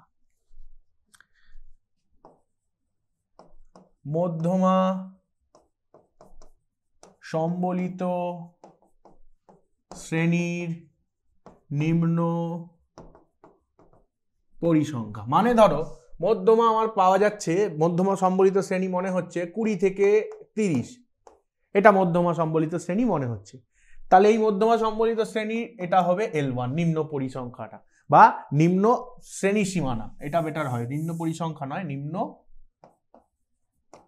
শ্রেণী সীমানা নিম্ন শ্রেণী সীমানা এটা হয়ে গেল আমার কি এটা হয়ে গেল আমার L1 এইবার এরই এটা ধরো আমার মানে শ্রেণীটা এবার এরই একটা FI এর চার্ট আছে তাহলে এর এটা হচ্ছে আমার মধ্যমা শ্রেণী তাহলে এই মধ্যমা শ্রেণীর যে পরিসংখ্যাটা থাকবে ধরো এই মধ্যমা শ্রেণীর পরিসংখ্যা ধরো বললাম x কিছু একটা আছে মধ্যমা শ্রেণীর পরিসংখ্যা সেটাই হবে আমার f তাহলে মধ্যমা শ্রেণীর পরিসংখ্যা fটা কি মধ্যমা সম্বলিত শ্রেণীর পরিসংখ্যা তাহলে মধ্যমা সম্বলিত শ্রেণীর পরিসংখ্যাটাই হয়ে যাবে f হলো n কি n মানে মোট পরিসংখ্যা আমরা খুব সহজেই জানি n মানে কি মোট পরিসংখ্যা হয়ে গেল h মানে কি h মানে আমরা জানি শ্রেণী দৈর্ঘ্য আরো বেটার হয় যদি আমরা এই কথাটা বলি মধ্যমা শ্রেণীর শ্রেণী দৈর্ঘ্য মধ্যমা শ্রেণীর শ্রেণী দৈর্ঘ্য তাহলে এইটা আরো খুব ভালো বোঝা যায় বা মধ্যমা সম্বলিত শ্রেণীর শ্রেণী দৈর্ঘ্য সেটা বললে আরো কনসেপচুয়াল হয় বাট আমাদের সহজে মনে রাখো, এত কিছুর দরকার নেই, শ্রেণী দৈর্ঘ্য হয়ে গেল, সব হয়ে গেছে। 1 2 3 4, লাস্টে যেটা বাকি রয়েছে সিএফ বা সি পাশে এফ দুটোই লেখে, এটার অর্থ হচ্ছে ক্রমযৌগিক পরিসংখ্যা বা কিউমুলেটিভ ফ্রিকোয়েন্সি। এই জন্য সিএফ কিউমুলেটিভ ফ্রিকোয়েন্সি, আসলে এটা ফ্রিকোয়েন্সি পরিসংখ্যাই, কিন্তু কিউমুলেটিভ ক্রমযৌগিক পরিসংখ্যা দু ধরনের হয় তোমরা জানো, এক ক্ষুদ্রতর সূচক আর একটা হচ্ছে বৃহত্তর সূচক। ওজাইভের ক্ষেত্রে কাজে লাগে, ওজাইভের ক্ষেত্রে ক্ষুদ্রতর সূচক বৃহত্তর সূচক কাজে লাগে, ঠিক আছে। যা হোক, চলো তাহলে সিএফ, এইবার এই সিএফটা কিন্তু কি হবে, যদি ধরো এখানে পরিসংখ্যা পাওয়া গেছে, ঠিক পরিসংখ্যা শ্রেণীর পূর্ববর্তী শ্রেণীর ক্রমযৌগিক পরিসংখ্যা, তার মানে এইটা কিন্তু একটুখানি কনফিউজিং ব্যাপার হয়, এটা মাথায় রাখবে। এই যে সিএফটা, এটা কি হবে,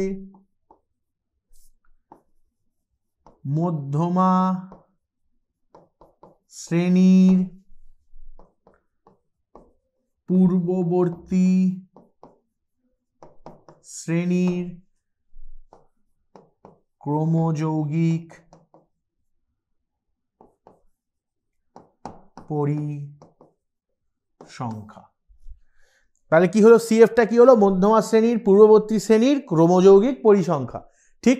তার মানে ক্রমযৌগিক এই কথার অর্থ হলো যে ক্রমান্বয়ে যোগ করতে থাকলে যেটা পাবো সেটা হলো ক্রমযৌগিক। আর এই ক্রমযৌগিক পরিসংখ্যাটা কি, ক্ষুদ্রতর সূচকে মধ্যমা শ্রেণীর পূর্ববর্তী শ্রেণী। যদি বৃহত্তর সূচকে এটা বার করতাম তাহলে এটা হয়ে গেল মধ্যমা শ্রেণীর পরবর্তী শ্রেণী। বোঝা গেল? এটা ক্ষুদ্রতর সূচকে আমরা নর্মালি করে থাকি এই অঙ্কগুলো, এবং তোমরা ক্ষুদ্রতর সূচক বৃহত্তর সূচক এগুলো ক্লাস 9-এ আলোচনা হয়েছে, করে এসছো, তোমরা আইডিয়া আছে। ক্ষুদ্রতর সূচকে কম, 0 বা 0-র কম, 10 বা 10-এর কম, 20-র কম, 30-এর কম, এইগুলো এইভাবে আমরা করি, সেটা ক্ষুদ্রতর সূচক। তো সেই ক্ষেত্রে মধ্যমা শ্রেণীর পূর্ববর্তী শ্রেণীর ক্রমযৌগিক পরিসংখ্যা। যদি বৃহত্তর সূচকের অঙ্ক দিয়ে থাকে আর তার যদি জানতে চায় মধ্যমা, তখন কিন্তু উল্টো হয়ে যাবে, মধ্যমা শ্রেণীর পরবর্তী শ্রেণীর ক্রমযৌগিক পরিসংখ্যা বৃহত্তর সূচকের জন্য। এটা কিসের জন্য করছি, ক্ষুদ্রতর সূচকের জন্য। এগুলো মাথায় রাখবে, বইতে এই ধরনের ইনফরমেশন নর্মালি থাকে না। এই জিনিসগুলো অঙ্ক করার ক্ষেত্রে প্রবলেমে পড়লে তখন বুঝতে পারবে যে এটা কেন হচ্ছে, কি হচ্ছে। যাই হোক, লজিক দিয়ে রাখলাম, কাজে লাগতে পারে যদি কখনো কোনো অঙ্ক এসে যায়। বিশেষ করে এই বছর টেস্ট পেপার তোমরা যারা টেস্ট পেপার সলভ করছো, তোমরা দেখবে এই বছর টেস্ট পেপারে একটা অঙ্ক দিয়েছে কোন একটা স্কুলের, আমার নাম মনে নেই কোন স্কুল, জিজ্ঞাসা করবে না, কমেন্ট করবে না, কোন স্কুল আমি বলতে পারবো না।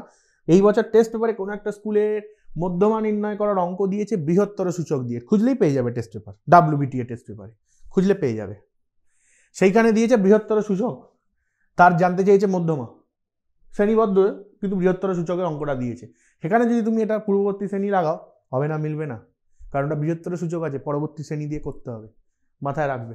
যাই হোক, ইনফরমেশন কাজের, করে দেখবে কাজে লেগে যাবে, তখন কমেন্ট করে দিও, পরের দিন এইটা নিয়ে আলোচনা করবো, রাশিবিজ্ঞান, খুঁজে দেখবে টেস্ট পেপার। যাই হোক, চলো, সব বলে ফেলেছি, অনেক বলে ফেলেছি, হয়ে গেল, মধ্যমা শেষ। এরপরে আমরা চলে যাব সংখ্যাগুরু মান, কারণ মধ্যমা দু রকম হতে পারে, শ্রেণীবদ্ধ নয়। শ্রেণীবদ্ধর জন্য বলে দিয়েছি, আগেরটা শ্রেণীবদ্ধ নয়ের জন্য ছিল, ডান। এবার সংখ্যাগুরু মানে চলে যাই। সংখ্যাগুরু মানও সেম জিনিস, শ্রেণীবদ্ধ নয় যদি হয় তাহলে খুব সহজ হয়, আর শ্রেণীবদ্ধ হয় যদি হয় তাহলে খুব সহজ হয়, জটিল কিছু নয়। চল,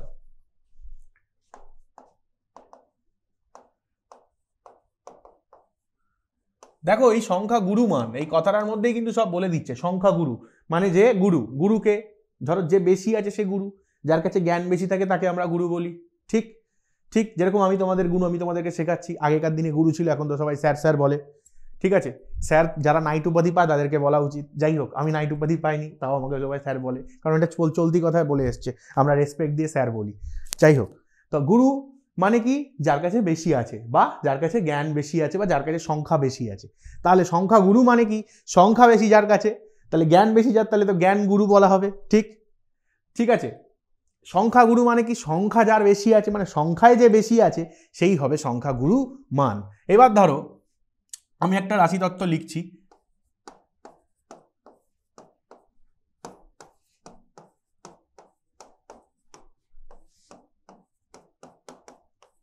এবার বলো এই যে এতগুলো রাশি তত্ত্বের মধ্যে কোন সংখ্যাটা সব থেকে বেশি বার আছে বলো তো দেখি, কমেন্ট করো, এক্ষুনি দেখবো, বলো। আমি নিজেও জানি না, আমি জাস্ট এমনি র্যান্ডাম লিখে গেছি, তোমরা বলবে কমেন্টে, দেখি কমেন্ট করেছে নাকি কেউ, দেখো একবার কমেন্ট, লিখেছে 6, অঙ্কিতা মণ্ডল। সায়ন লিখেছে 6, আমি জানি না, আমি এখনো দেখিনি, দেখবো, দেখি কতজন অ্যাক্টিভ আছে শুনছে। চয়নব লিখেছে 6, মৌদ দলপতি লিখেছে 6, শ্রেয়া দাস লিখেছে 6।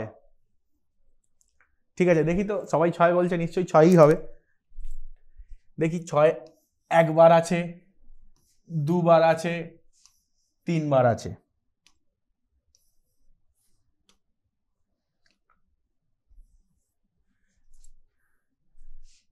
অনুরোধও লিখেছে 6, খুব ভালো বিষয়।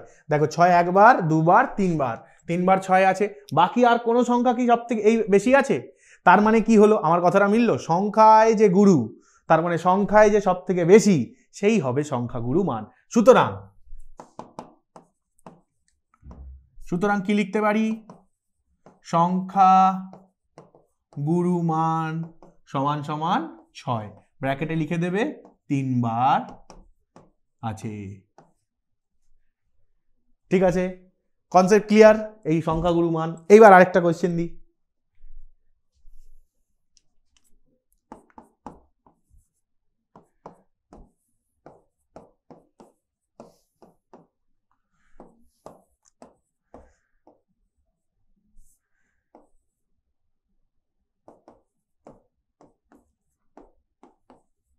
বলো এইখানে সংখ্যাগুরু মান কে হবে?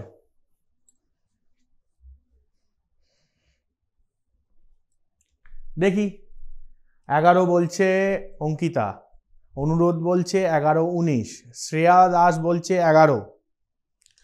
ওকে, আর কারোর কিছু কমেন্ট করার আছে? বা যে কমেন্ট করে ফেলেছো তারা কিছু কমেন্টের উত্তর চেঞ্জ করতে চাইলে আবার কমেন্ট করতে পারো। অঙ্কিতা মণ্ডল উত্তর চেঞ্জ করে বলেছে 11, 19। প্রথমবার তাহলে 11 কেন বলেছিলে? উত্তর দাও। সে আবার উত্তর চেঞ্জ করে বলছে 11, 19। তাহলে প্রথমে 11 কেন বলেছিলে? উত্তর দাও। সায়ন বলছে 11। কেন সায়ন 11 কেন? শুধু 19 কি দোষ করলো? আমি কি বলেছি কখনো যে সংখ্যাগুরু মান একজনই হতে পারে? তোমরা স্কুলে পড়ো সবাই, তোমরা কোনো জায়গায় কোথাও টিউশনও পড়ো, কোনো অসুবিধা নেই তাতে। তোমরা ইউটিউবেও দেখো, তো কতজনের কাছ থেকে তোমরা শিখছো? অনেকজনের কাছ থেকে। অঙ্ক কি পুরো পৃথিবীতে আমি একাই করাই, নাকি পুরো পৃথিবীতে আমি একাই জানি? এমনও তো নয়, আমার মতো আরও 10 জন আছে স্কুলে, তোমাদের অঙ্কের স্যারেরা আছে, ম্যাডামেরা আছে। তাহলে সংখ্যা গুরু কি করে একজন হতে পারে?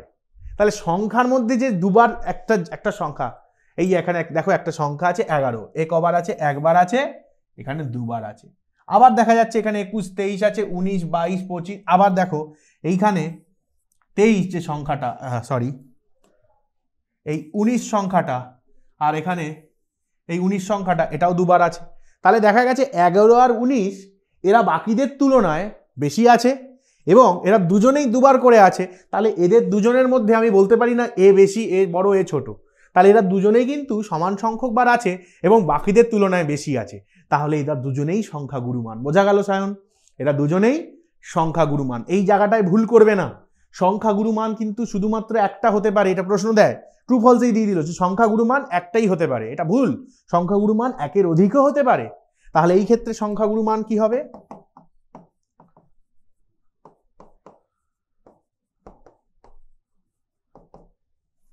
কত হবে বলো? 11 ও 19, ব্র্যাকেটে উভয়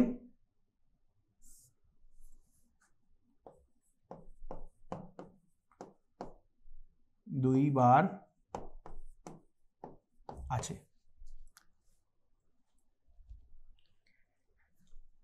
তো আমরা জাস্ট, আমি একটুখানি টেকনিক্যাল প্রবলেমের জন্য আমি জাস্ট 1 মিনিটের একটা ব্রেক নিচ্ছি। জাস্ট 1 মিনিটের ব্রেক নিচ্ছি। ব্রেক নিয়ে আমি সংখ্যাগুরু মান শেষ করছি। জাস্ট 1 মিনিট আমাকে দাও, একটু বোর্ডটা প্রবলেম হয়েছে, 1 মিনিট আমি জাস্ট আসছি। সো একটু টেকনিক্যাল প্রবলেম ছিল, আবার চলে এসেছি। তো যেখানে বলছিলাম যে সংখ্যাগুরু মান, তাহলে কি দেখলাম আমরা?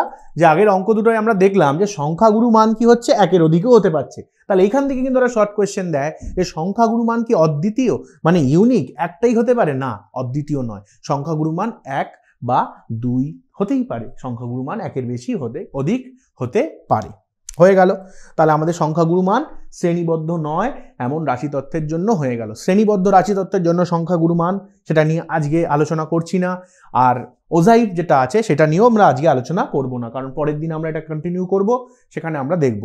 কারণ ওজাইভ থেকে যদি শর্ট কোয়েশ্চেন আসে তাহলে একটাই আসে, যেটা তোমাদেরকে বারবার বলেছি, সেটা আমরা কি জানি যে মধ্যমাকে রিপ্রেজেন্ট করা, গ্রাফিক্যাল রিপ্রেজেন্ট, সেটাকেই বলা হয় ওজাইভ। চলো আমরা আজকে কিছু অঙ্ক দেখি যে কি অঙ্ক আমরা একটু সলভ করি, দেন আমরা বাকিটুকু যেটুকু রইল সেটা পরের দিন আমরা কন্টিনিউ করব। চলো, বলেছে একটি পরিসংখ্যা বিভাজনের মাধ্যমে যে লেখচিত্র পাওয়া যায়, এটি পরিসংখ্যা বিভাজনের মাধ্যমে না, মধ্যমা যে লেখচিত্রের সাহায্যে পাওয়া যায়, এটা মধ্যমা হবে।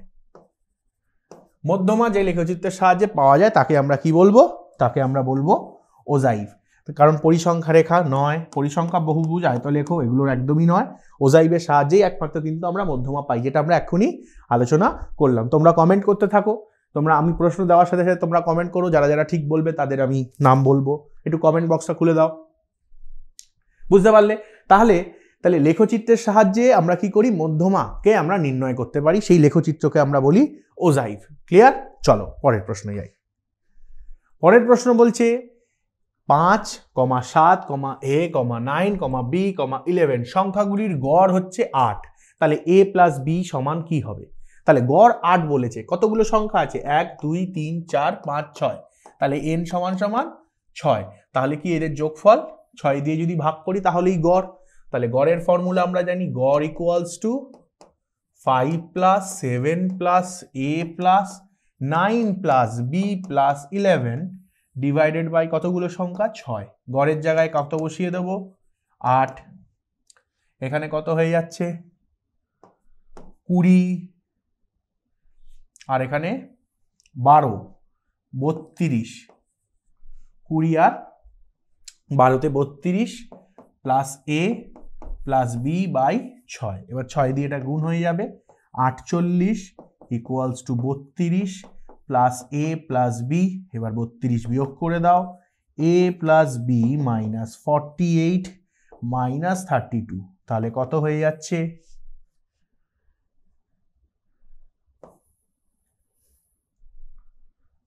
16। তাহলে a প্লাস b সমান 16। কমেন্ট করো তোমরা, একটু কমেন্ট বক্সটা দেখাও।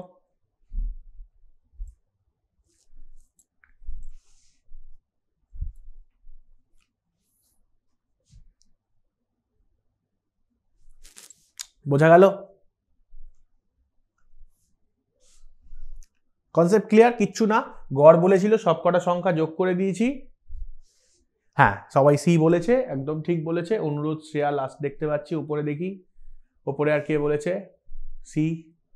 মৌ বললো সি। ওপরে যাও, একটু ওপরে দেখাও আমাকে। হ্যাঁ, অঙ্কিতাও 16 বলেছে, চয়নাবও 16 বললো, অনুরোধ বলেইছে, মৌ বলেছে। ঠিক আছে, চলো তারপরের অঙ্কে যাই। বোঝা গেল? খুব সহজ অঙ্ক, কিন্তু খুব একটু জাস্ট মন দিয়ে করলেই হবে। 16, 15, 17, 16, 15, x, 19, 17, 21 তথ্যের সংখ্যাগুরু মান 15। তথ্যের সংখ্যাগুরু মান 15, আর কেউ নেই। তাহলে কি হবে? এক্স এর মান জানতে চেয়েছে। তাহলে দেখো, অলরেডি 15 কবার আছে? একবার আছে, দুবার আছে, আর কে কে আছে? দেখো 17 দেখছি দুবার আছে। তাহলে এই এক্স যদি 15 না হয় তাহলে তো 17 সংখ্যাগুরু মান আর 15 দুটো হতো, কিন্তু 15 যদি হয়ে যায় এক্স এর মান তাহলে 17 আর হবে না। তাহলে এক্স এর মান কি হবে? 15। তাহলে উত্তর হবে এ। বোঝা গেল না? যায়নি? সংখ্যাগুরু হওয়ার জন্য কি হতে হবে? তাকেই বেশি থাকতে হবে। এখানে একটাই সংখ্যাগুরু মান বলেছে, ঠিক? তাই জন্য কি হলো, 15কে সব থেকে বেশি বার থাকতে হবে, কিন্তু দেখা গেছে 17 দুবার আছে, 15 দুবার আছে। তাহলে এক্স যদি 17 হয়ে যেত তাহলে সংখ্যাগুরু মান 17 হতো, কিন্তু এক্স যদি 15 হতো তাহলেই সংখ্যাগুরু মান 15, কারণ 15 3বার এসে গেল। তাহলে সংখ্যাগুরু মান কি হবে রাশিতত্ত্বে? 15। বোঝা গেল না? যায়নি? একদম একদম, যারা এ একদম লিখেছে সবাই ঠিক উত্তর লিখেছে, কোনো ভুল নেই। চলো next. 8 plus 9 plus 12 plus 17 plus x plus 2 x plus 4 30 31 34 39 তথ্যের মধ্যমা বলে দিয়েছে 24। এক্স এর মান জানতে চেয়েছে। তাহলে সবার প্রথমে কাউন্ট করে নাও কতগুলো সংখ্যা দিয়েছে। 1 2 3 4 5 6 7 8 9 10। তাহলে 10টা সংখ্যা দিয়েছে, আর এটা দেখেই বোঝা যাচ্ছে যেটা একটা অ্যাসেন্ডিং অর্ডার বা ঊর্ধ্বক্রম, ছোট থেকে বড় সাজিয়েই দিয়েছে। তাহলে আমরা এখানে কি করতে পারি, মধ্যমার ফর্মুলাটা অ্যাপ্লাই করতে পারি। 10 আছে, তাই তো, 1 2 3 4 5 6 7 8 9 10। তাহলে n সমান সমান 10, 10 মানে কি বলেছি, যুগ্ম।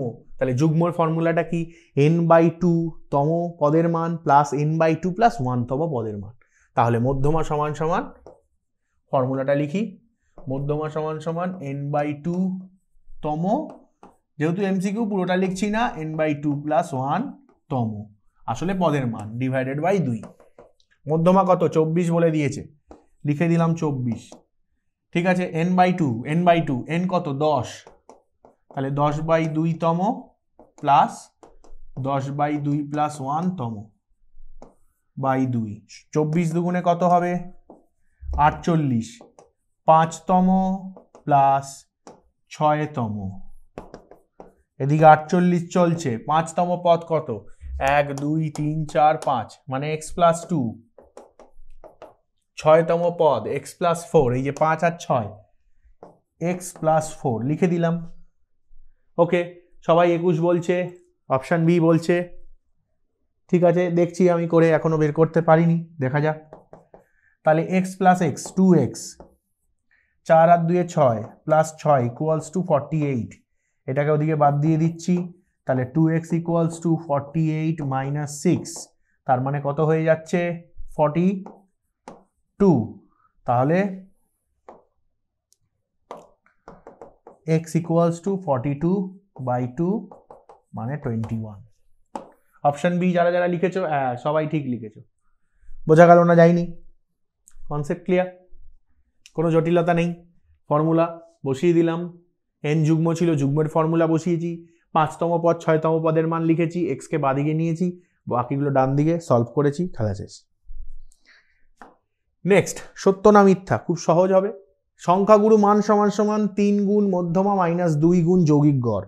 দেখবে 24.4, ঠিক বললাম কি না, 26.4 লাস্ট এক্সারসাইজ, তো 26.4 এই এক্সারসাইজটা শুরু হওয়ার আগে, ঠিক তার আগের পেজে সংখ্যাগুরু মান যে এক্সারসাইজটা আছে তার আগের পেজে নিচের দিকে দেখবে এই ফর্মুলাটা লেখা আছে। কি লেখা আছে, সংখ্যাগুরু মান সমান সমান 3 ইন্টু মধ্যমা মাইনাস 2 ইন্টু যৌগিক গড়, 3 ইন্টু মধ্যমা মাইনাস 2 ইন্টু যৌগিক গড়, এবং এটা একদম সঠিক ফর্মুলা। যদি তোমার মধ্যমা আর যৌগিক গড় জানা থাকে, তুমি এটা দিয়ে সংখ্যাগুরু মান বার করতে পারো। বইতে থাকলেও এটা পাঠ্যক্রমের অন্তর্গত নয়, এটাও বলে দিই, বইতে লেখা আছে ওখানে বক্সের ওপর, ভালো করে দেখবে। বইতে থাকলেও এটা পাঠ্যক্রমের অন্তর্গত নয়, বাট পরীক্ষা যদি চলে আসে তার জন্য করে রাখা দরকার। চলো নেক্সট, কোন তথ্যের সংখ্যাগুরু মান দুটি হতে পারে, হ্যাঁ কি না বলো। কোন তথ্যের সংখ্যাগুরু মান দুটি হতে পারে, অঙ্কিতা বলছে হ্যাঁ, শ্রেয়া বলছে হ্যাঁ,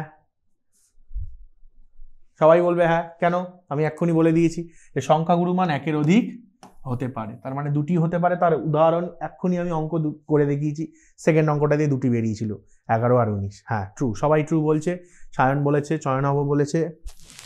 চলো নেক্সট অঙ্ক, 10 16 18 18 20 21 22 25 এর মধ্যমা 19, বলো, করে দেখো, হাতে কলমে করো, আমিও করছি, মধ্যমা 19 বেরোয় কিনা দেখি। 1 2 3 4 5 6 7 8, 8টা আছে, তাহলে n সমান সমান 8, 8 মানে কি, যুগ্ম। তাহলে যুগ্ম হলে কি হবে, মধ্যমা সমান সমান, সহজে মনে রাখো, শর্ট কোয়েশ্চেনের জন্য সহজ, 8কে 2 দিয়ে ভাগ করো, 4তম প্লাস 5তম বাই 2। কিভাবে করব, গুনে নিলাম, 1 2 3 4 5 6 7 8, এটা অর্ডারে সাজানো আছে, ঊর্ধ্বক্রমে সাজানো আছে। মধ্যমা মানে কি, 4তম, এটাকে 2 দিয়ে ভাগ করলাম, 4তম, তারপরেরটা 5তম, 4তম পদ কি, 1 2 3 4 18, 5তম পদ কি 20, এই 18 আর 20 লিখে নাও, 2 দিয়ে ভাগ, কত হয়ে গেল, 38 বাই 2 19। অঙ্কিতা লিখেছে 19, অনুরোধ লেখে, আচ্ছা অনুরোধ আগের অঙ্কটা ট্রু বলেছে, তার মানে এটা সত্য, ট্রু বলেছে। হ্যাঁ হ্যাঁ, চয়নব বলেছে সত্য, তার মানে এটা সত্য হয়ে গেল, এর মধ্যমা 19। কনসেপ্ট ক্লিয়ার, কিছু নেই, দেখেছো, এখান থেকে এমনি কিন্তু নম্বর পাবে, 13 নম্বর আমার চাই সবার কাছ থেকে, কেউ একটা নম্বরে যেন কম না পায়, আচ্ছা i1 টু সামেশন 10। আচ্ছা এবার একটা কথা বলে দিই, আমি সামেশন কিভাবে শেখালাম, i এখানে 1, এটা 10, এটাকে আবার এরকমও লেখা যায়, এমন নয়, এটার মানেই এটা, ঠিক আছে। আমি যখন লিখবো তখন আমি এরকমই লিখবো, i1 10 10 ইন্টু i, এরকম কোয়েশ্চেন আছে। এইবার কেসটা দেখো, 10 ইন্টু i, এবার কি করব, i কি করব, 1 থেকে 10 অবধি যেতে হবে, তাহলে কত হবে 10 ইন্টু 1 প্লাস 10 ইন্টু 2, 1 থেকে 10 অবধি যেতে হবে i কে, তাহলে 10 ইন্টু i মানে 1 প্রথমে, তারপর 10 ইন্টু 2, 10 ইন্টু 3, লাস্টে কি হবে 10 ইন্টু 10, 10 কমন নিয়ে নেব, কি পড়ে থাকবে 1 plus 2 plus 3 plus 4 plus 5 plus 6 plus 7 8 9 10। এবার এতগুলো সংখ্যাকে যোগ করতে হবে। দেখো এটা ট্রিক শিখিয়ে দিচ্ছি, শিখে নাও। গাউস বলে একটা গল্প বলি, তার আগে টাইম আছে আমাদের, একটু জাস্ট বলে নি গল্প, ঠিক আছে, এটা বলে এইটা শেষ করব, আজকে এখানেই শেষ করব, গল্পটা বলে নি তারপরে যোগটা করব। হ্যাঁ 550, এটা উত্তর তো ঠিকই আছে, যারা লিখেছ সত্য ঠিকই আছে। তার আগে একটা গল্প বলি। গাউস বলে একটা ছেলে ছিল, সে স্কুলে পড়তো, তো যে স্কুলে পড়তো সে মাস্টারমশাই ছিল খুব লেজি, তো সে প্রতিদিন ক্লাসে যেত, স্টুডেন্টদের একটা বড় ওয়ার্ক দিয়ে দিত, স্টুডেন্টরা ওই ওয়ার্কটা করতো, সে ঘুমিয়ে থাকতো। তো গাউসকে বলেছে, মানে ক্লাসে সবাইকেই বলেছে যে তোমরা 1 থেকে 100 লেখো। এবার শুধু 1 থেকে 100 লিখবে না, 1 থেকে 100 লেখো, তার সাথে সাথে 1 থেকে 100 যোগফল বার করো। এবার গাউস স্কুলে পড়ে, তখন খুব ছোট, তো 1 থেকে 100 লিখেছে, এরকম লিখেছে 1 2 3 4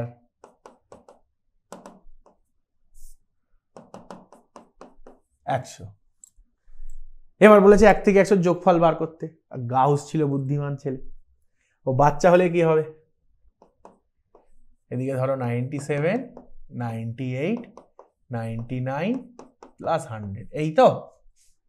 ও কি দেখলো যে 1 আর 100 যোগ করলে হয় 101, 2 আর 99 যোগ করলে হয় 101, 3 আর 98 যোগ করলে হয় 101, 4 আর 97 যোগ করলেও হয় 101। তো এরকম 100টা সংখ্যা 1 থেকে 100, এরকম দেখো 50টা পেয়ার পেয়ে গেল। কি পেল, 50খানা এরকম সংখ্যা পেল যাদের যোগফল কি 101, পেয়ার নিল। এবার দেখো 50 ইন্টু 100 1 কত, 50 একে 50 আর 50 একে 50, 5050, 1 থেকে 100 যোগফল 5050। এই ছিল গাউসের বুদ্ধি। তো গাউস হচ্ছে একজন বিখ্যাত, বিশ্ববিখ্যাত ম্যাথামেটিশিয়ান, ফিজিসিস্ট। তো পরে গিয়ে যারা তোমরা 11-12 পড়বে তারা তো গাউস পড়বেই, বিজ্ঞানে, ফিজিক্সে, সায়েন্স যারা নেবে। এবং গাউসই প্রথম যে আমাদের এপি, অ্যারিথমেটিক প্রোগ্রেশন বলে একটা চ্যাপ্টার আছে 11-এ, তার এপির যে বেসিক ফর্মুলা, যেটা আমি এখন করলাম, যে 1 থেকে 100 পরপর যে যোগফলটা সেটা বার করা শিখিয়েছি। তো আমি সেই গাউসের মেথডটা ইউজ করবো এখানে, সেই জন্য এত কিছু বললাম। দেখো এখানে 1 আছে, এখানে 10 আছে, কত হবে 1 আর 10-এ 11, 2 আর 9 11, 8 আর 3 11, 7 4 11, 7 4 বলছি 8 4 9 3 11, কোথায় গেল, গন্ডগোল হয়ে গেছে কিছু, 1 আর 9, 1 আর 10, 2 আর 9, 3 আর 8, 7 আর 4, 5 আর 6, সবগুলোই 11। তাহলে টোটাল কটা পেলাম, 1 2 3 4 5, 5 11 কত হয়, 5টা 11 পেলাম, তাহলে 5 ইন্টু 11, 5 11 কত হয় 55।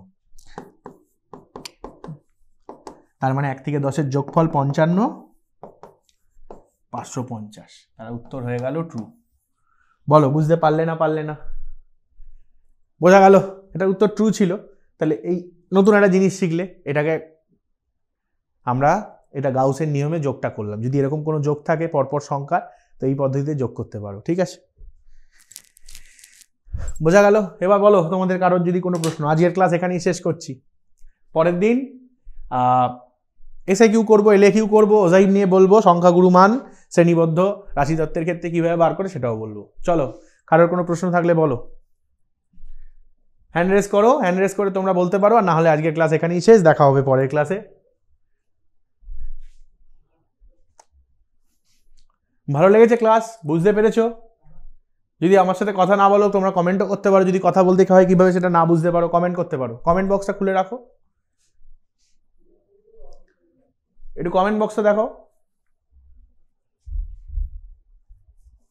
ওকে ওকে, অনুরোধ বলেছে খুব দারুণ গল্প। হ্যাঁ স্যার, ইয়েস স্যার কে বলেছে দেখি, ইয়েস স্যার কে বলেছে উপরে দেখি, একটু উপরে যাও কমেন্টে। হ্যাঁ ঠিক আছে, তাহলে আজকের ক্লাস এখানেই থাকলো, পরের দিন দেখা হচ্ছে বাকি বিষয়গুলো নিয়ে। আমাদের কাছে আরও অনেক এমসিকিউ হয়, আমরা তো আজকে শুধু এটুকু করলাম, এসএকিউ টেসিকিউ করবো পরের দিন। পরের দিন শূন্যস্থান পূরণ, এসএকিউ, এগুলো সব আমরা পরের দিন আলোচনা করবো। ঠিক আছে, দেখা হচ্ছে পরের ক্লাসে। Thank you.